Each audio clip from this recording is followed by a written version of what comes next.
I am predicting complete global collapse, not just economic, but also culture, social, political, just complete chaos. By when? It's going to happen a lot faster than people expect. I predict the next 50 years will be complete chaos. And there's no way to stop this. There's actually nothing you can do about it. It's only a question of how fast this happens, and it's how do you take advantage of this collapse. Okay? So we talked about Rabbi Sneerson and these Chabad Lubavitch, these eschatologists, these occultists who want to create the Greater Israel Project, right? But there's also another force out there that's also very powerful, and they want to achieve an AI network state. And they're led by people like Peter Thiel. Okay? So what Peter Thiel believes is this is going to happen. There's nothing anyone can do about it. And what can replace the nation state is the network state. So rather than a society run by the government, it's run by a multinational corporation that controls different city-states around the world and is connected in a network. That's his vision for the future. That's a vision of a lot of tech bros Exactly. in the world, right? Exactly. I've heard they've bought some company also, which is they've bought some island or some place where these guys are running it, right? Yeah, it's called Seasteading. Yes.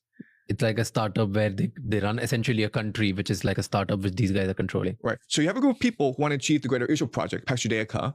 You also have people like Peter Thiel, the tech bros, who want to achieve the network state.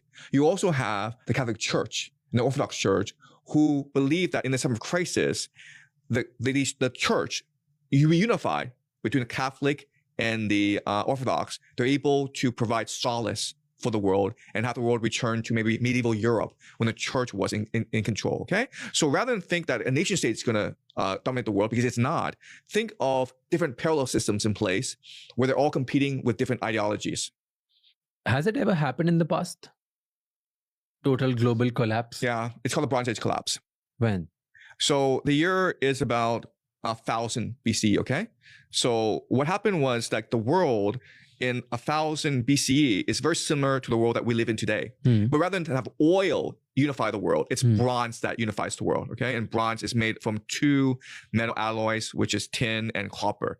So the entire global economy was about extracting tin and copper in different locations and then bringing them to certain urban centers to create weapons, jewelry, ornaments, to feed the global economy. And at this point in history, about the year 1000, the entire world was heavily globalized.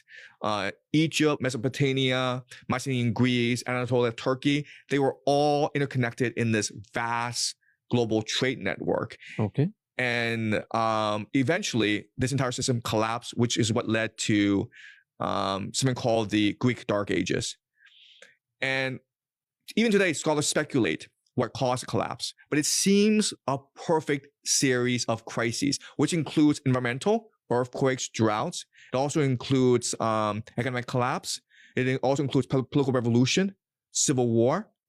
So very similar to what's happening today. Basically, the point I'm trying to make is like all societies, when they reach a certain threshold, their structural contradictions overwhelm them and force them into making these stupid mistakes, like starting these wars they can't possibly win. And this only exaggerates their local structural contradictions, which then ultimately causes decline. And when one domino falls, every domino falls. So it's a cascading effect where if America were to fall, it doesn't mean that China and Russia replace America. It means that China and Russia fall with America. So people who are watching this right now, they must now be thinking this is scary at this point. What should they do? What an average person should do at this point? Because you're telling that everybody is going to get poor, their economy is going to collapse, the dollar in your pocket will mean absolutely nothing. So everything that you're saying is just making me pessimist about the world. Okay. So I would say that to prepare for this new world, the first and most important thing to do is educate yourself. That's what you can do right now. You can watch this podcast and fact check everything I've said. Okay? Make sure I'm telling you the truth, right? Doubt me. If you don't agree with me, do not just turn off this podcast and just ignore me. Fact check what I say, right? Everything I've said about Rabbi Sneerson, everything said about the National Defense Strategy, you can read for yourself. to confirm what I've said. That's the first thing I would do. Just educate yourself. Second thing I would do is, if after all this research, you think that what I'm saying makes sense, then you have to self-reflect and ask yourself, what matters to me the most? Is it money that matters, or is it family that matters? If you think that money, all that matters in your life is money, well, you're gonna have a hard time, because the world is headed towards economic collapse. Okay, it's not about making as much money as you can, it's about survival. But if it's family that matters to you, it's community, it's friends that matter to you, then you have a reason to fight hard in order to survive the coming calamities.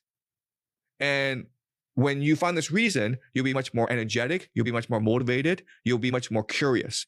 And that's going to be your superpower in this time. Okay, and the third thing I will do is connect with others. Connect with others to learn about what's going on. Connect with others to figure out solutions.